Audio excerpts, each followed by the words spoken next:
Good evening, friends. Today we have Mrs. Madhu Sharan, a senior counsel and member of Delhi Public Grievance Commission. She's a very dear friend of mine. She is actively involved in social causes and political issues. Women issues are extremely dear to her heart. Every single case of crime against women disturbs her soul so badly. Like I know she can't sleep for several nights when something of that sort of happens.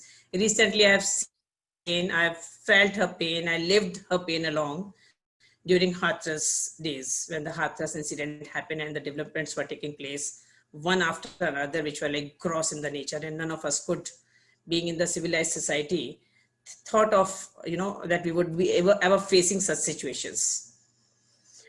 Sharan ma'am is not only like an active person, he gets involved into issues. Her heart is so into in all these causes. She expressed her desire that she is member of this We the Women of India Forum, and she would be keep coming on the board again and again with her words of wisdom, her experiences, the work she's doing, and whatever further help she can give to the cause and to the forum. Sharan sir, ma'am's husband, he was a senior lawyer, a very well-known lawyer in Supreme Court, a former ASG, Additional Solicitor General for Government of India. A very nice person. We all miss him so badly. So without consuming more time of Sharan ma'am's, over to you, Sharan ma'am, and please share your views with all of us to enlighten us and to guide us. Thank you, Shobha. Very kind words of yours for introducing me, and very nice words. Shobha is a very dear friend of mine, and she is equally partner in the fighting against the cause for women as well as social injustice. So we are very close to each other in sharing our views. So she has brought me into this forum, so I'm thankful to her also. And this has given me an opportunity, very good opportunity and platform to speak about the causes which I feel so dearly and which really agitates me from my heart. And really I wanted to do something. From the childhood itself, we have felt how intolerant society towards female we are living in, whether they are men or women. But we have faced discrimination from childhood itself. And the way we have been raised, where we were unequally treated also by men and also by women, in how we grow, how we dress up, how we live in the society, how we can speak or not. While growing up, although we got a good opportunity and got a good education, and we came into a society which was so called to be very literate, educated, like I was introduced to Supreme Court in practicing, where I felt that it was a very great platform for women to work, which it is, of course, compared to the other organization, where it gives an equal opportunity to at least express yourself and express your feeling, and you're free to do whatever you want comparatively to the other organization. But still, there was a lot of discrimination against women there, not only by inopportunities by women. Initially, when I came to Supreme Court, there was hardly any woman lawyer who was supposed to be treated in a fair manner. Even if they were successful for wrong reasons. And if they were not doing well, they were not doing well because they were women. This was the great discrimination which we felt. Even if they had potential, they were not treated equally. Gradually, opportunities came for women, and a lot of women came into the profession, and somehow it has come towards some good, and it has given us some good platform for good meaningful voices, and they all express. But what I felt very badly was when I saw in administration and where women are in power, like, administration, police, and so many other position in like heads of the offices, where could they have a power to do something for women and give them an equal treatment and at least an opportunity to be heard. There also, I was very, very shocked to see that they were not given the opportunity, not even patient hearing, and not even a good hearing to be heard and to understand their pain and agony. This is my experience about working in Public Grievance Commission, where I joined as a member, and I was also head of the Sexual Harassment Committee there, with being a single woman. So and since in that Public Grievance Commission, there was a Police Complaint Authority.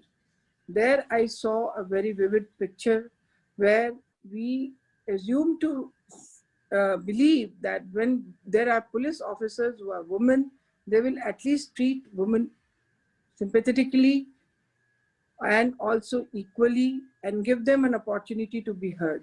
To my utter shock and surprise, women were facing discrimination by women police officers. Not only discrimination, very badly treated. They do not have any empathy towards women. I did 2 cases before Police Complaint Authority in which the victims were minor, and the police officer who were handling the case, they were so abusive towards the treatment of their victims. They did not recognize that they were minor. They did not understood the literal meaning. What is the definition of minor is there, where our system is really hollow, and where even women come to the authority of power, they're not able to provide justice. That we have seen in Hathras case also. Hathras case, Shobha also discussed, where a woman police officer was found laughing when the funeral and the dead body of that woman was burning silently in the village without the knowledge and without the consent of their parents. This kind of empathy really hurts me, and I'm surprised why this happens, that a woman cannot understand the pain of a woman. What we keep on talking about gender sensitization, but it is really not happening. And what is going wrong? We need to address that. Given women are there to give and provide justice to women, they are not able or they're not keen to provide that. What is wrong with our system? And also, in working in office also, I felt the women have very, very deep seated complexes against other working women when people from different class of society and different lower level of working women, they used to come and complain to me about sexual harassment in the offices. It was always doubted, and the women officers in the same office, they used to say, oh ma'am, ये तो झूठ बोलती होगी, ये जो झूठ बोलती है, ये ऐसे ही बोल रही है, ये ऐसे ही लड़की. This kind of attitude, if we do not change in our society, if we not bring the first victim and believe them and first listen to them patiently and show some empathy towards them, we are not going to have any kind of justice system in our society. If we start disbelieving them at the first instance and start not treating them well, not able to at least patiently hear what they have suffered, and then properly investigate and come to the conclusion, rather than coming to the conclusion first, disbelieving them, then we have failed our system at all, being a woman also. So I will request all the women who are listening this to be sympathetic and have a lot of empathy when any woman who come to them, or women officers, or any kind of position you are holding, please be patient, have some empathy, and take this victim story to your heart and place yourself in her place and feel the pain. Then you can investigate and go further and start whether whatever she's saying is true or not. But on first instance, just believe them. That's my request to all. Unless until we bring this in our society, and this mindset should change, disbelieving a woman and her complaint, nothing is going to change in our society. Whoever we bring in our justice delivery system, whether we are judges, we are lawyers, we are police officers, any position of society, we cannot change the system of the society of women victimization and suffering of women. Thank you very much. Thank you so much, Sharon ma'am. So for today's conversation and your views, one can really take the point that not only the victims who are suffering, not only the downtrodden, not only those uneducated female we are talking, that villages and other, the people in position, the people who are paid for it are especially employed for the job.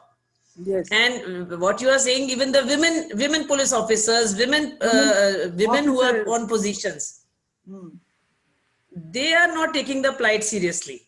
Who else we can really look for them? Look for them. And so that this education, what we are trying to do, has to be extended even to them, that sensitization of these women officers, be it police officers, be are on any forum, including your DPGC. I believe you are saying people everywhere who are sitting in the positions and who are supposed to do the work are not being sensitized. So even that part has to be done for the purpose of education. And we have to educate ourselves also, and we have to change bring some empathy inside us, so that we should on first hand, we should believe that whoever has come with a complaint is saying the truth. Let us first believe and give them a patient hearing. Then we can move further, whether it is correct or not correct. You mean the very same approach is somebody's daughter reaches to her mother or father? They would immediately proceed with the fact that she is saying something and let's work on it. Not. Yes, of course. And you are. And that's sympathy, that empathy. That's empathy. And you are also employed because of that. If we create a CAW cell, that is only because women are able to understand the women empathy more. They will relate to their pain more. But it happens otherwise. It happens totally opposite. Even if the rape victim, when they go, they're not allowed to have their checkups. Even in this Hathras case, they were not allowed to have their checkups, their investigation. They were not allowed to go for medical examination. In my office also, where I was hearing that minor rape case, she was not allowed to go and have that MLC required to be done. She was not allowed to give them 164 statement before the magistrate. This was done by police officer. That was my utter shock and surprise, that they are paid, they're employed for this. I think no justice system can survive with this kind of attitude, whatever we may do. And how to revive that, how to make them more sensitive, how to make them have more empathy in that we have to do in 3 layers. To do some counseling about them, to make them have a regular counseling, maybe they are too much stressed, they're too much exposed to the crime, maybe because of that they do not have sympathy. Or we should have more officers with less burden work, so that they have patient hearing for the victims. And overall education and awareness to make them training as well. I believe they need to be trained to be sensitized. Yes. So we should take this as a, further with this as a cause to make women more aware about women. I'll request you to start it is another journey towards to educate more women for women. You're right, ma'am. Thank you so much, ma'am, for such wise words, and keep coming on the forum. Keep giving all those words of wisdom. And kudos for your efforts, Shobha. So start this forum and giving us the voice. all together. We will do all together. Thank you so much. Thank you, ma'am. All the best. Thank you, ma'am. All the best. Thank you.